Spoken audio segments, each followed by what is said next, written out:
Hola, ¿qué tal? Yo soy el profe Paco Trejo y en este video hablaremos sobre la Ley General de Educación. La Ley General de Educación se reformó en el año 2019 y en este video se contemplan todos esos cambios que tuvo este importante documento que norma la educación en nuestro país, México. Iniciaremos comentando la estructura de la Ley General de Educación. La Ley General de Educación se divide en 9 títulos. A su vez, cada uno de estos títulos se divide en capítulos. El título primero se compone de 3 capítulos. En el capítulo 1 habla sobre las disposiciones generales. Capítulo 2 se refiere al ejercicio del derecho a la educación, y el capítulo 3 del título primero habla sobre la equidad y la excelencia educativa. En el título segundo, titulado de la nueva escuela mexicana, se compone por 5 capítulos. Capítulo 1, la función de la nueva escuela mexicana. Capítulo 2, los fines de la educación. Capítulo 3, los criterios de la educación. Capítulo 4, la orientación integral. Y el capítulo 5 sobre los planes y programas de estudio. Enseguida, en el título tercero se compone por 12 capítulos.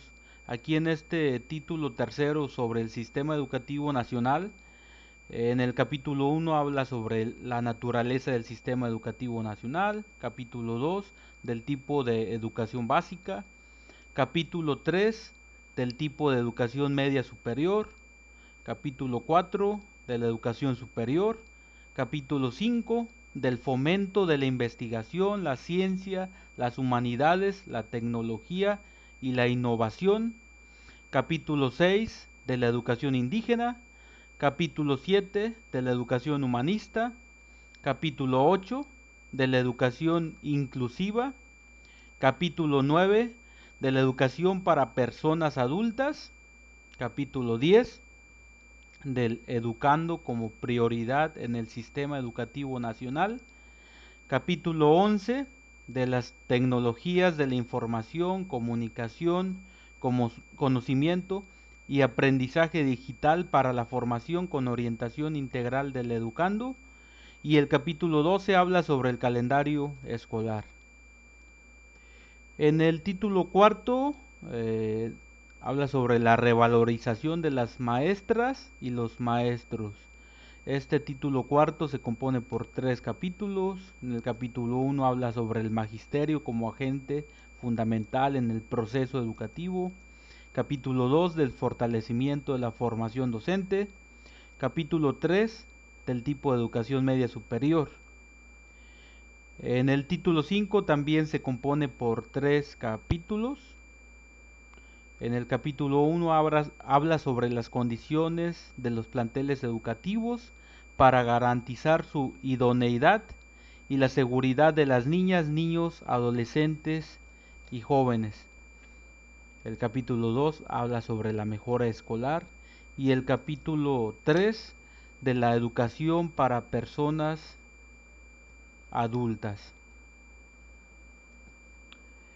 El título sexto tiene un solo capítulo, y en este capítulo se habla sobre los instrumentos para la mejora continua de la educación.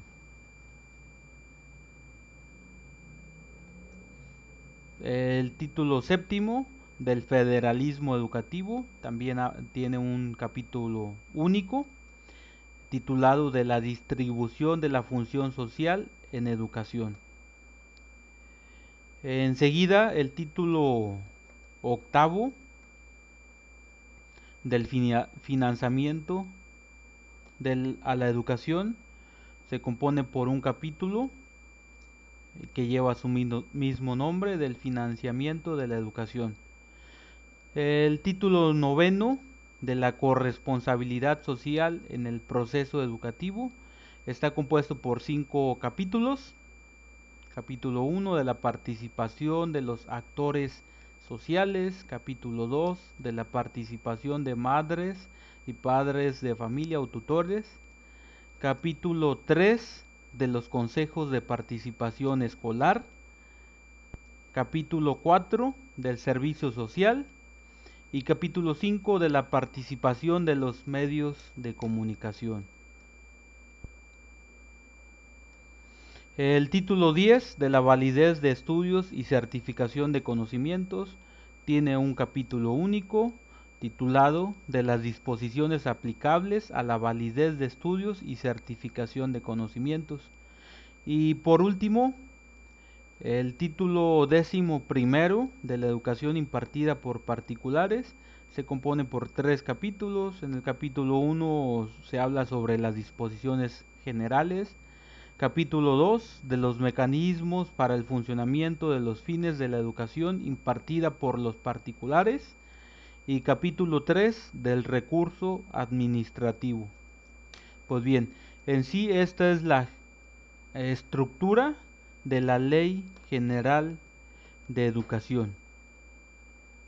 Iniciaremos comentando los artículos que considero más relevantes de esta ley. El artículo 1 habla sobre el derecho a la educación.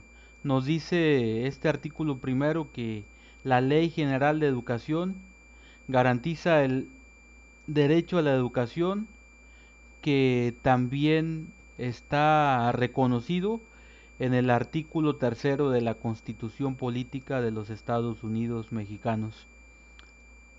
El artículo 2 nos menciona que el Estado priorizará el interés superior de niñas, niños, adolescentes y jóvenes.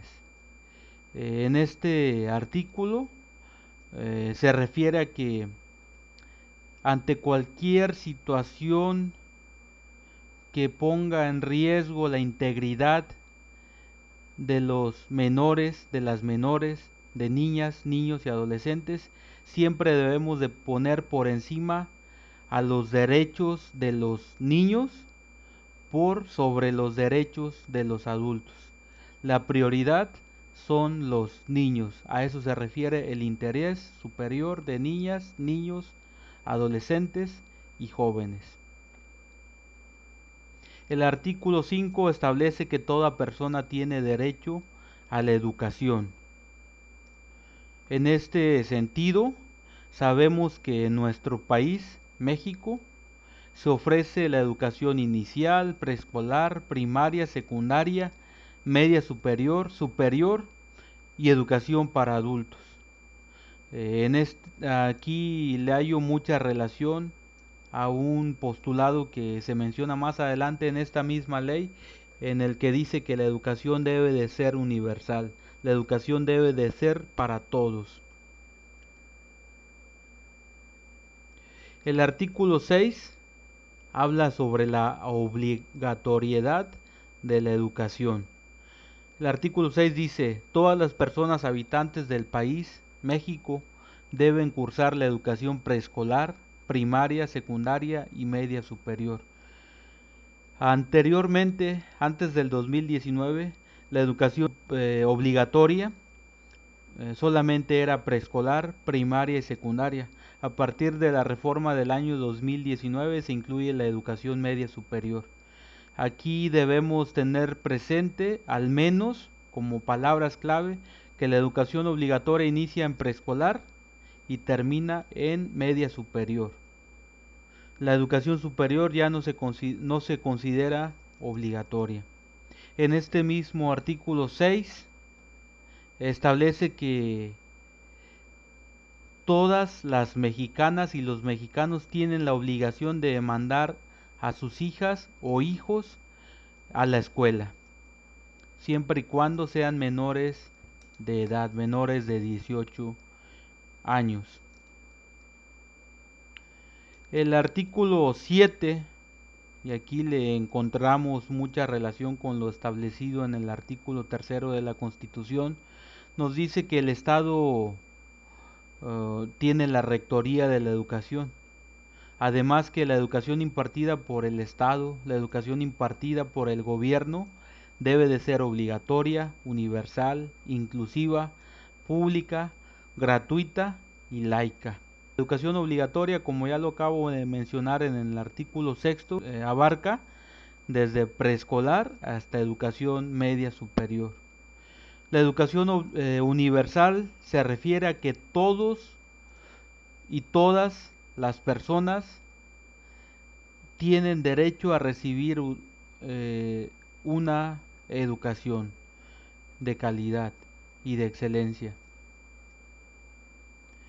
La educación inclusiva, tal como lo establece también el artículo 3 constitucional, nos hace mención a que debemos de evitar la exclusión, la discriminación, que debemos de impartir la enseñanza tomando en cuenta las capacidades y las necesidades de los estudiantes para eliminar las barreras para el aprendizaje y la participación que pudieran enfrentar los alumnos de educación básica.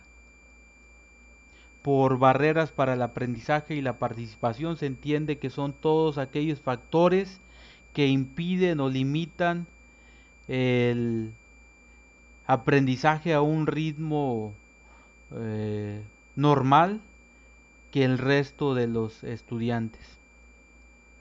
Por lo tanto, el gobierno ofrece también el servicio de educación especial para atender a los alumnos que enfrentan barreras para el aprendizaje y la participación que son muy marcadas o que una escuela de educación regular no pudiera atender.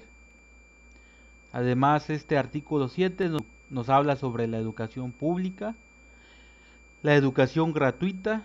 En este caso nos menciona que se prohíbe cualquier tipo de contraprestación a cambio de ofrecer el servicio educativo, a cambio de dar clases a nuestros alumnos. Y la educación laica, tal como lo establece el artículo 3 constitucional, nos hace mención a que la educación que se imparta debe de ser ajena a toda doctrina religiosa. Debemos de respetar la libertad de creencias que tengan nuestros alumnos.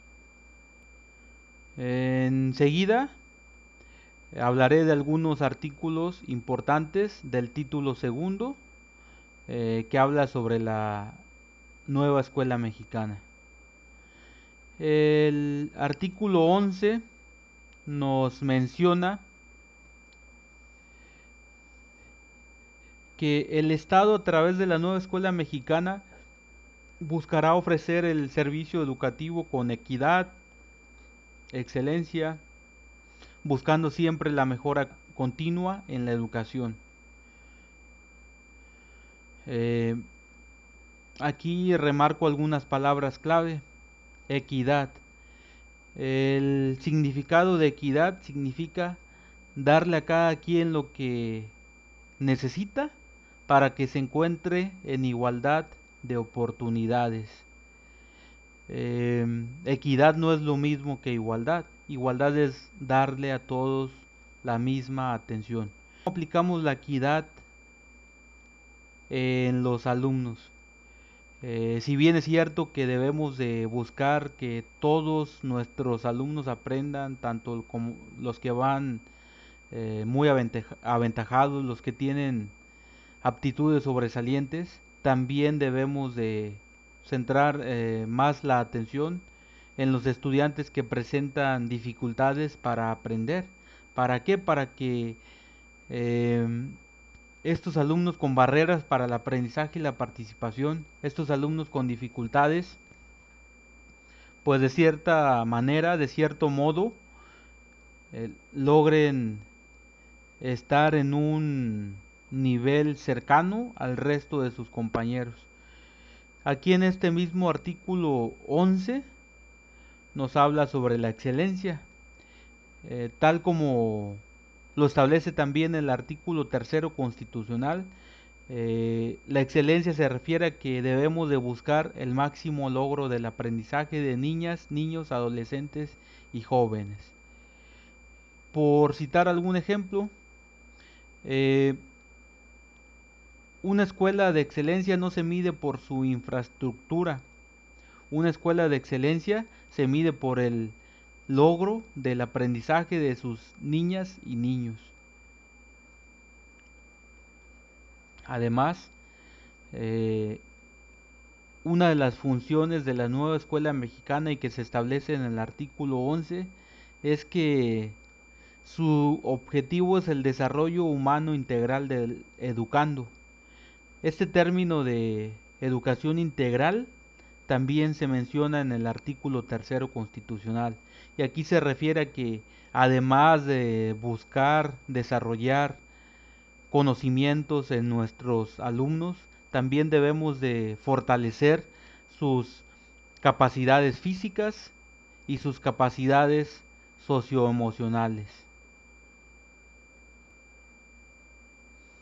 El capítulo 2 de los fines de la educación, en su artículo 15, nos hace mención a los fines de la educación. Aquí vamos a encontrar algunas frases, algunas palabras repetitivas. Uno de los fines de la educación es contribuir al desarrollo integral de los alumnos. Ya se explicó en el artículo anterior a qué se refiere el desarrollo integral. Promover el respeto irrestricto de la dignidad humana a partir de una formación humanista. ¿Sí? Es decir, uno de los fines de la educación es desarrollar en los estudiantes, en nuestros alumnos, el respeto hacia los demás. Debemos de buscar desarrollar en nuestros alumnos la tolerancia, la igualdad, la libertad,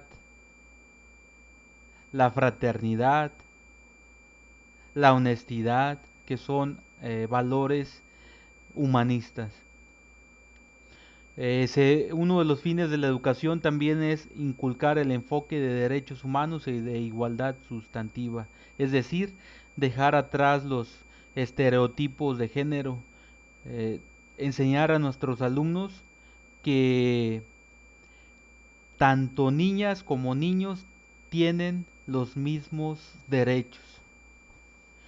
Eh, Otro de los fines de la educación es fomentar el amor a la patria, es decir, debemos de inculcar en los alumnos de educación básica el respeto hacia nuestras culturas, enseñarles que en nuestro país es multicultural, es decir, existen diversidad de culturas, tenemos la cultura maya, la mexica, la zapoteca, los mestizos, etcétera.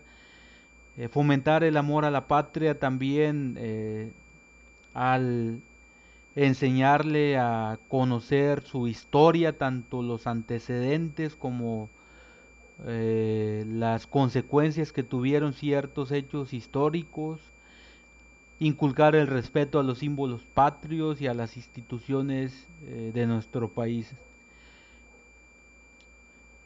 Otro de los fines de la educación es formar a los alumnos en la cultura de la paz. Es decir, se busca fortalecer en los estudiantes de educación básica eh, habilidades como la resolución pacífica de conflictos mediante el diálogo y la negociación. Además, un fin de la educación es propiciar actitudes solidarias tanto en el ámbito internacional y nacional, en la independencia y la justicia para fortalecer el ejercicio de los derechos de todas las personas. Además, un fin de la educación también es promover la comprensión, el aprecio, el conocimiento y la enseñanza de la pluralidad étnica, cultural y lingüística de la nación. Es decir, debemos de enseñar a nuestros estudiantes a mostrar respeto ante la diversidad cultural. En este caso se refiere a que no debemos de discriminar o excluir a ciertos compañeros, a ciertos alumnos, a personas por pertenecer a cierta etnia, cierta cultura. Todas las culturas merecen el mismo respeto. Un fin más de la educación es inculcar el respeto por la naturaleza, enseñarles a cuidar el medio ambiente, a realizar acciones para el desarrollo sustentable, y por último también se busca fomentar la honestidad, el civismo y los valores en los alumnos de educación básica y media superior. Como les he comentado, algunos artículos serán repetitivos. El artículo 16, perteneciente al capítulo 3 de los criterios de la educación, nos dice que la educación se basará en los resultados del progreso científico. ¿Sí? Esta frase de que se basará en los resultados del progreso científico también se menciona en el artículo 3 de la Constitución. Nos dice que debemos de evitar los fanatismos, siempre debemos de buscar la verdad por medio del conocimiento científico, de la ciencia.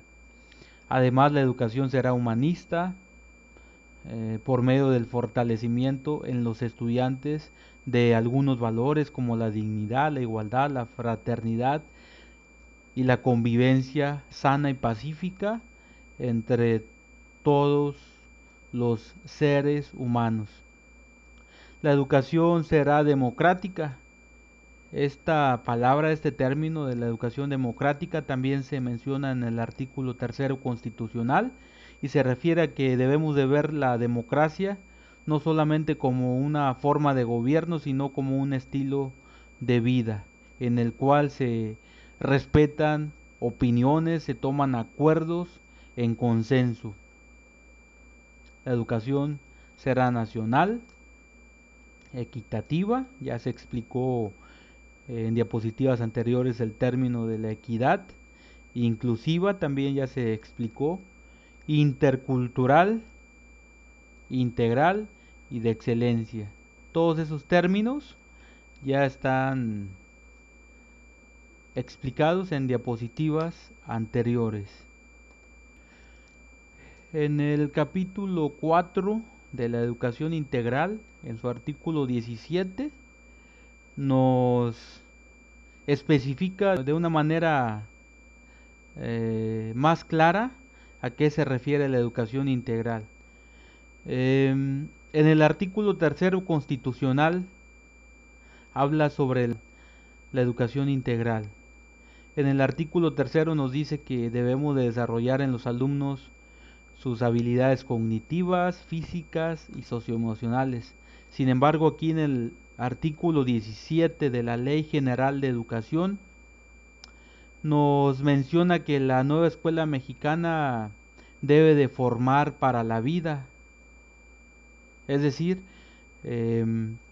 además de inculcar y de fortalecer conocimientos en los alumnos, se les debe de ejercitar para que esos conocimientos que aprendan los puedan aplicar en su vida cotidiana. De esta manera se les forma para la vida. Otra frase que contiene este artículo 17 nos dice que debemos de vincular la escuela con la comunidad. En este caso, pues se relaciona con la formación para la vida. En la escuela debemos de planear las actividades de una manera lo más acorde, lo más apegada a las situaciones de la vida cotidiana de los alumnos. El artículo 18 sigue hablando sobre la educación integral. La educación integral implica formar a los alumnos en un todo, ¿sí? ¿Y a qué se refiere en un todo? A que los vamos a formar para que adquieran habilidades de pensamiento lógico matemático, la alfabetización numérica, ¿sí? Es decir, debemos de enseñarles a las operaciones básicas, suma, resta, multiplicación, división, habilidades comunicativas como la comprensión lectora, la expresión oral y la expresión escrita. También debemos de fortalecer y desarrollar conocimientos tecnológicos, conocimientos científicos. Aquí, por ejemplo, mediante el trabajo con ciencias naturales, fortalecemos estos conocimientos científicos. Trabajo con ciencias naturales, con física, con química. El pensamiento filosófico, histórico y humanístico, pues principalmente en la asignatura de historia podemos fortalecer este postulado. Además, se busca desarrollar habilidades socioemocionales en el área de educación socioemocional, que aprendan a regular y a manejar sus emociones, por ejemplo. La orientación integral también implica desarrollar en los alumnos el pensamiento crítico, es decir, que aprendan a interrogarse, que aprendan a argumentar, a justificar. Además, la orientación integral implica desarrollar en los alumnos conocimientos, habilidades motrices y recreativas. Implica también que los alumnos aprecien y elaboren creaciones artísticas, esto principalmente en el área de artes, y se busca fortalecer los valores en los alumnos. Esto pues en la asignatura, por ejemplo, de formación cívica y ética. Continuando con el capítulo 2 del tipo de educación básica, en su artículo 37 nos menciona que la educación básica se compone por inicial, preescolar, primaria y secundaria. En su artículo 42 menciona que la edad mínima para ingresar a preescolar es de 3 años y la edad mínima para primaria es de 6 años cumplidos al 31 de diciembre del año en curso. En su artículo 43 habla de la educación multigrado. Nos dice que el Estado, el gobierno impartirá la educación multigrado. ¿Y qué es una educación multigrado? Son escuelas ubicadas en comunidades, normalmente comunidades rurales, con poca cantidad de alumnos, en donde un docente puede atender a los 6 grados, o puede haber escuelas multigrado que son bidocentes, en las cuales se compone por 2 docentes, uno que atiende de primero a tercer año y otro de cuarto a sexto. Entonces, el Estado es el encargado de garantizar la educación multigrado.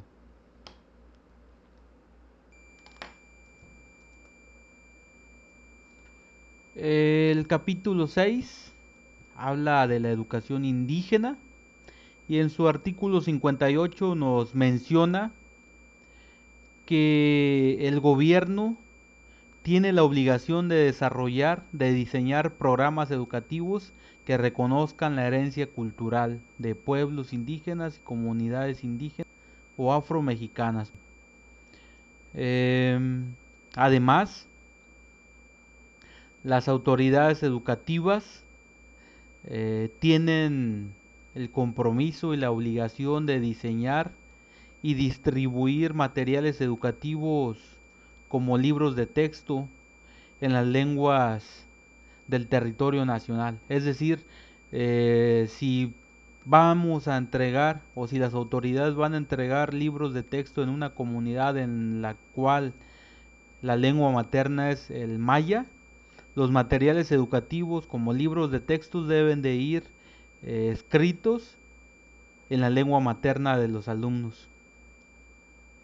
Además, en este mismo artículo 58 nos menciona que se deben de fortalecer las escuelas normales, bilingües, interculturales.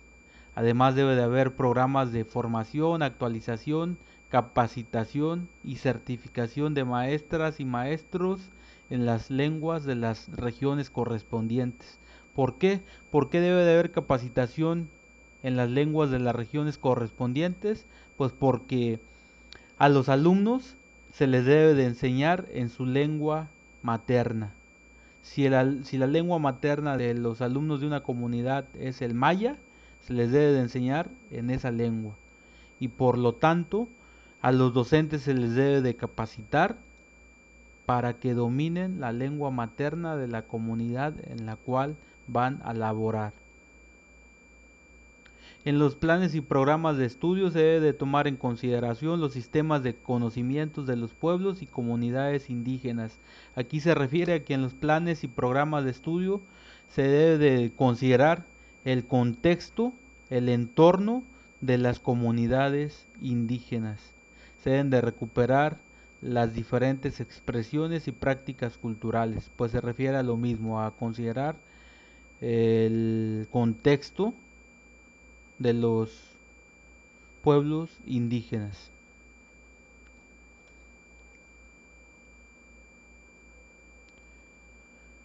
El artículo 61, correspondiente al capítulo 8 de la educación inclusiva, nos menciona que la educación inclusiva se refiere al conjunto de acciones orientadas a identificar, prevenir y reducir las barreras, como lo establece el artículo 3 constitucional.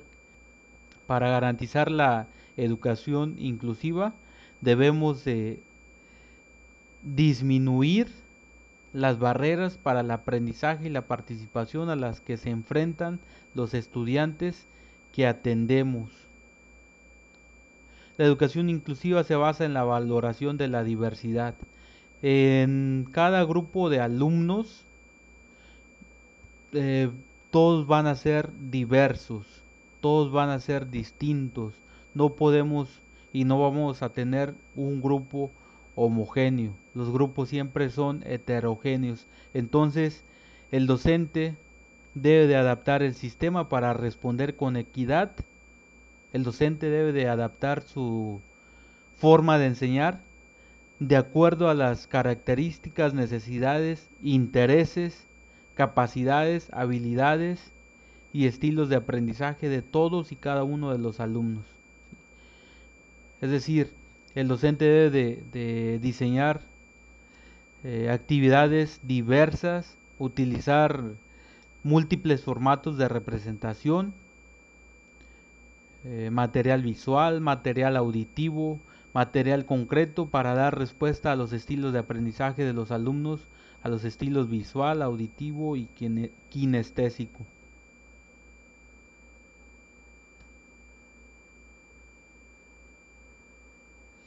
Para garantizar la inclusión en la educación, las autoridades educativas, desde su ámbito de competencia, están y tienen la facultad de realizar ciertas medidas, entre ellas facilitar el aprendizaje del sistema braille.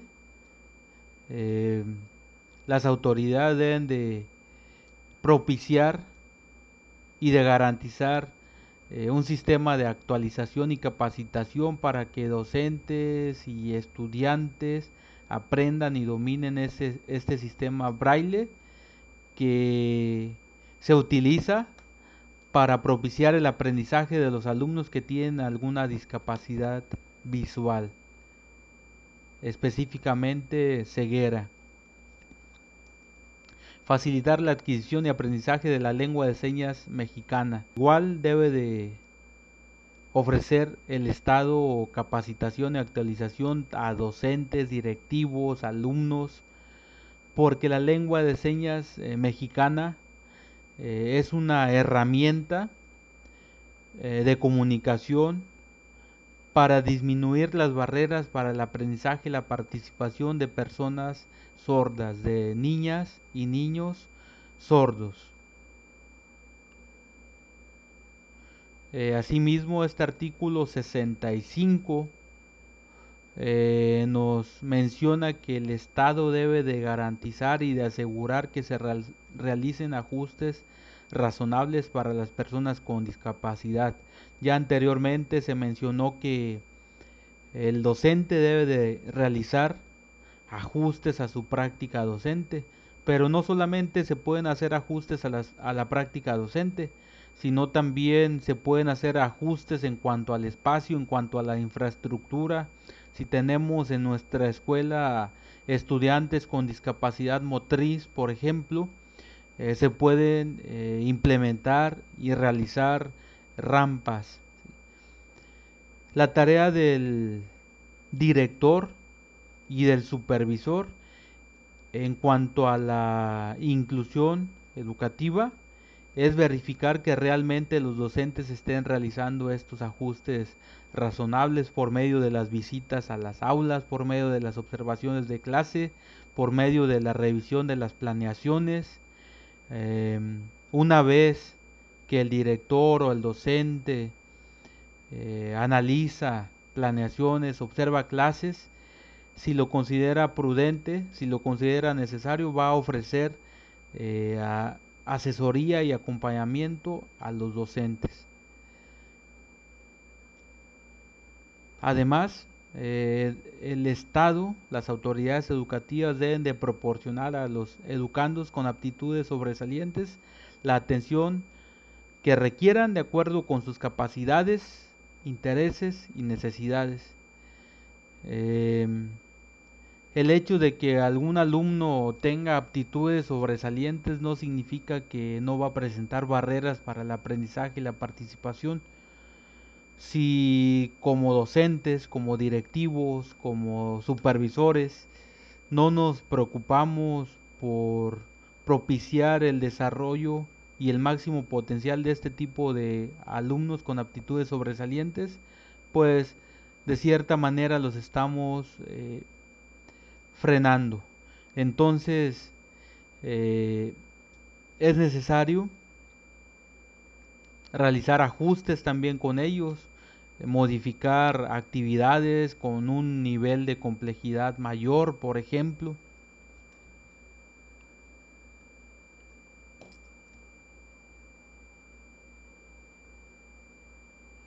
El capítulo 10 del educando como prioridad en el sistema educativo nacional, pues aquí en el artículo 72 nos menciona que los educandos son los sujetos más valiosos de la educación. Este artículo lo relaciono con el artículo que comentábamos en un inicio, en el cual nos dice que debemos de priorizar el interés superior de niñas, niños, adolescentes y jóvenes. Aquí aplica la frase de primero los niños. ¿Por qué? Porque son los seres, los entes más valiosos de la educación. El artículo 73 nos menciona que en las escuelas se deben de tomar medidas que garanticen la protección y el cuidado de los menores de 18 años para preservar su integridad tanto física, psicológica o social. Aquí en este mismo artículo nos menciona que docentes y personal que labore en escuelas deben de estar capacitados para proteger y cuidar a los alumnos, así como deben de notificar inmediatamente a la autoridad competente en caso de que se den cuenta de que están siendo violentados los derechos de niñas, niños o adolescentes de la escuela en la cual laboran.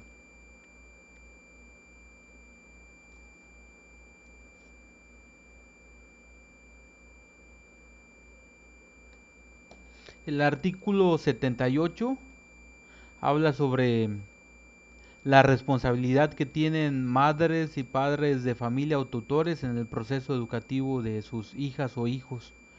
Para ello, los papás, las mamás, tienen la obligación de mandar a sus hijos a que reciban la educación obligatoria. Además, deben de estar siempre al pendiente del proceso de aprendizaje que están llevando a cabo sus hijos, revisar sus avances, sus progresos, su desempeño, su conducta, siempre velando por el bienestar y desarrollo de sus hijas o hijos.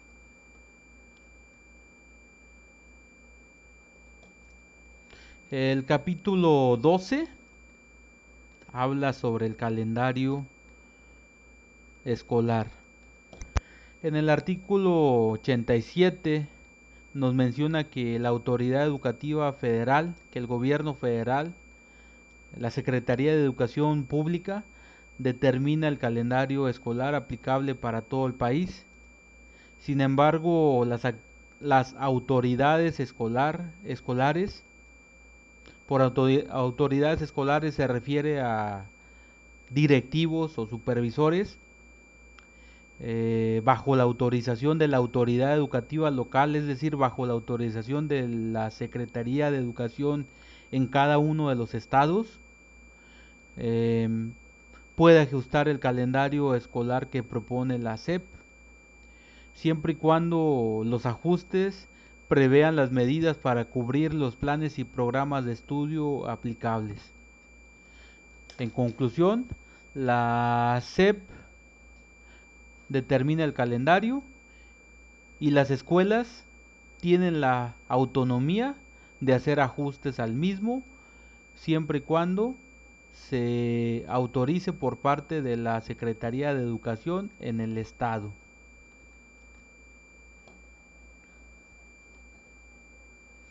En el título quinto, capítulo primero, habla sobre las condiciones de los planteles educativos para garantizar la idoneidad y la seguridad de las niñas, niños, adolescentes y jóvenes.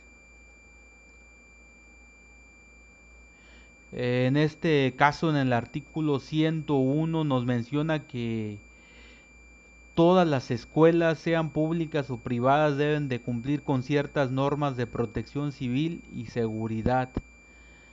Estas normas serán emitidas tanto por las autoridades federales, locales, o que también se les puede llamar estatales, y municipales.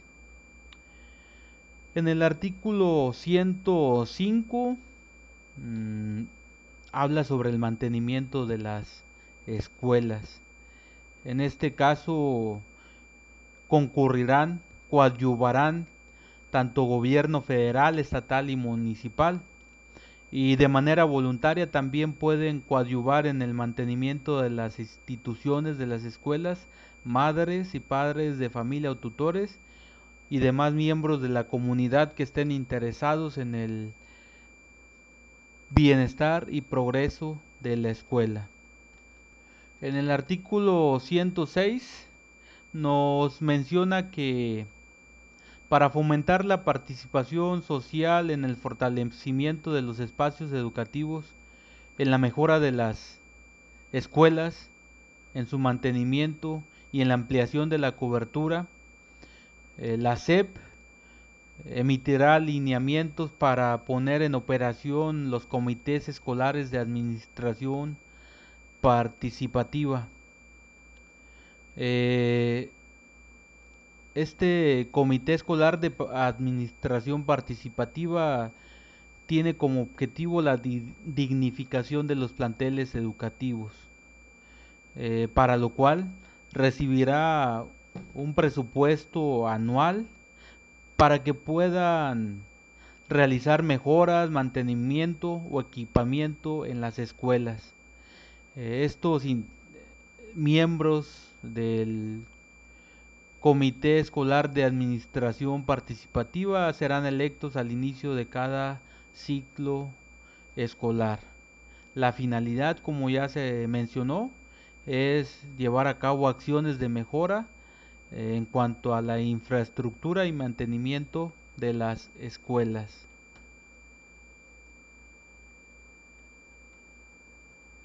En el capítulo 2 del título quinto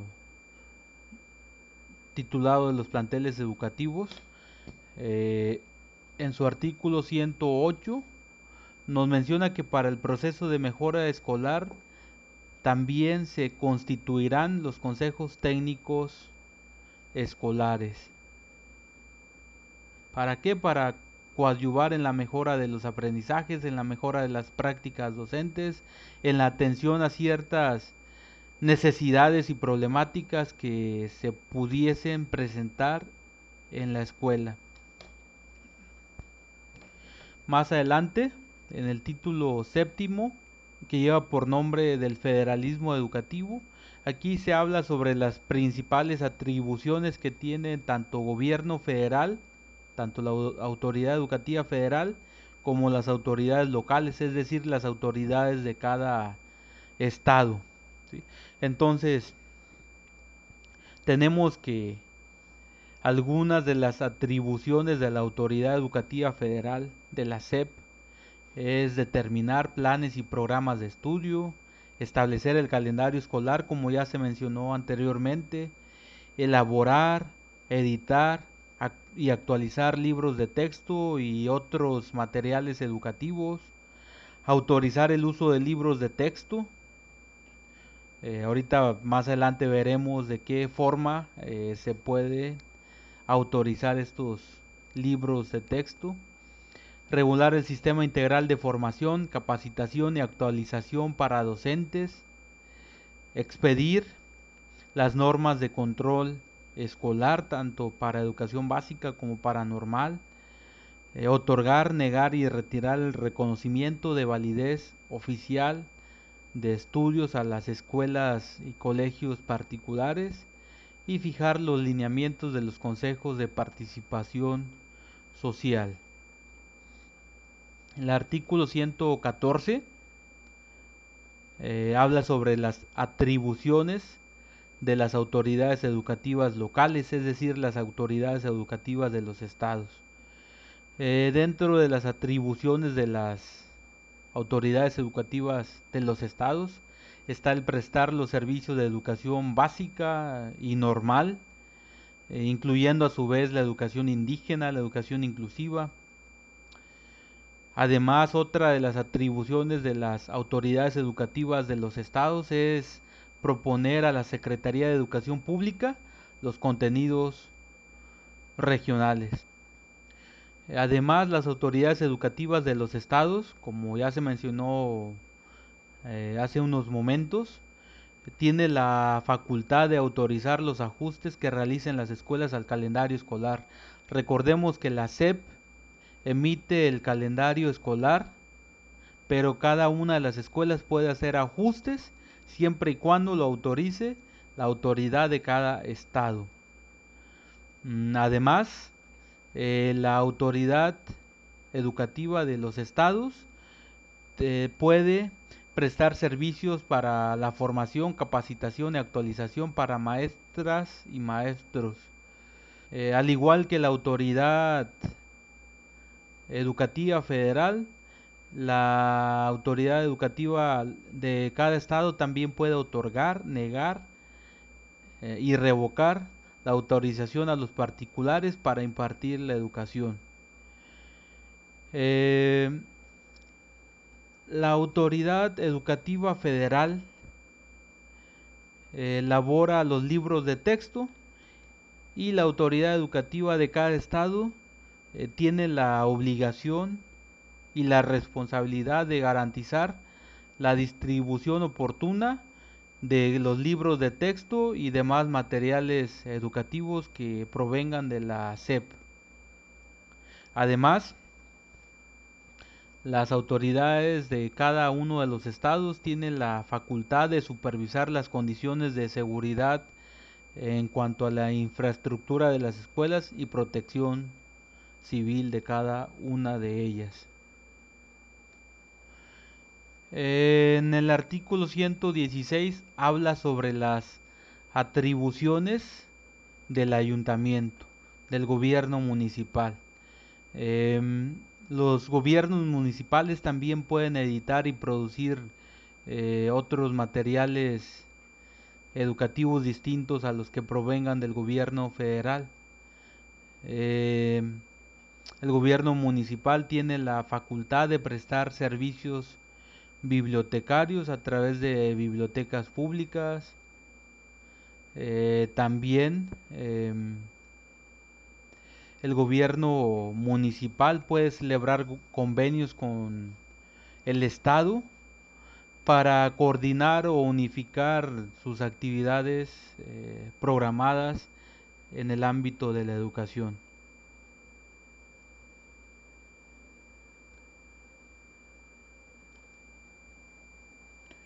En el título noveno habla sobre la corresponsabilidad social en el proceso educativo de madres y padres de familia o tutores. En el artículo 128 habla sobre los derechos que tienen mamás y papás, y en el artículo 129 habla sobre las obligaciones. Entonces, por derechos de los papás, de las mamás, tenemos que deben de tener garantizado el derecho a obtener inscripción en escuelas públicas para sus hijas o hijos, desde educación preescolar hasta media superior, y si así lo desean, la educación inicial. Tienen el derecho de participar activamente con las autoridades de la escuela en la que están inscritos sus hijas o hijos. Tienen el derecho de colaborar con las autoridades escolares al menos una vez al mes, y tiene el derecho de formar parte de las asociaciones de madres y padres de familia y de formar parte de los consejos escolares de participación social. Además, también son derechos de madres y padres de familia conocer el nombre del personal docente y empleados que se encuentran adscritos a la escuela en la que están inscritos sus hijas o hijos. Eh, si alguna mamá o papá desea conocer el nombre del personal, tiene la facultad de solicitárselo al director de la escuela. Además, tienen el derecho de conocer los criterios y resultados de las evaluaciones de la escuela en la que existen sus hijas o hijos. Asimismo, conocer planes y programas de estudio, conocer el presupuesto asignado a cada escuela, así como su aplicación y los resultados de su ejecución. Para garantizar este derecho, por ejemplo, lo podemos llevar a cabo mediante la rendición de cuentas que se hace al final del ciclo escolar, en la cual el director, en coordinación con la mesa directiva y con los docentes, rinde un informe en el cual se mencionan los recursos que recibió la escuela y cómo fueron utilizados. También los papás, las mamás tienen el derecho de conocer la situación académica y conducta de sus hijas o hijos, cómo van en cuanto a calificaciones, cómo se han comportado dentro del aula, dentro de la escuela. Asimismo tienen el derecho de manifestar su inconformidad ante las autoridades educativas sobre cualquier irregularidad que observen dentro de la escuela, por ejemplo sobre las condiciones físicas que puedan presentar las escuelas a las que asisten sus hijos. Algunas obligaciones de los padres y madres de familia establecidos en el artículo 129 es hacer que sus hijos reciban la educación obligatoria, que reciban desde preescolar hasta educación media superior. Además, tienen la obligación de revisar su progreso, desempeño y conducta, colaborar con las escuelas en las que estén inscritos sus hijas o hijos, informar a las autoridades educativas, al docente, al director, los cambios que observen en la conducta y actitud de sus hijos, acudir a los llamados de las autoridades educativas y escolares relacionadas con la revisión del progreso, desempeño y conducta de sus hijas o hijos.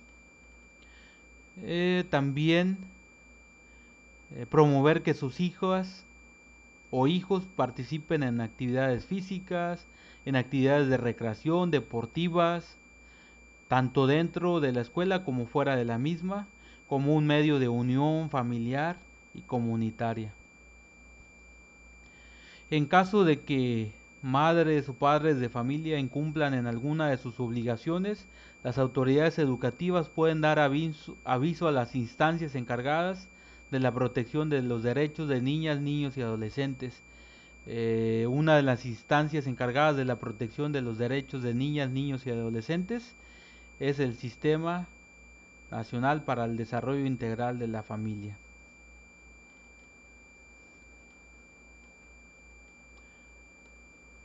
Y pues bien, de esta manera hemos llegado al final de este documento normativo. Espero que la información haya sido de su agrado y cualquier duda que tengan, tomen nota para poder comentarla en la sesión virtual que tendremos a través de Google Meet. Muchas gracias por su atención.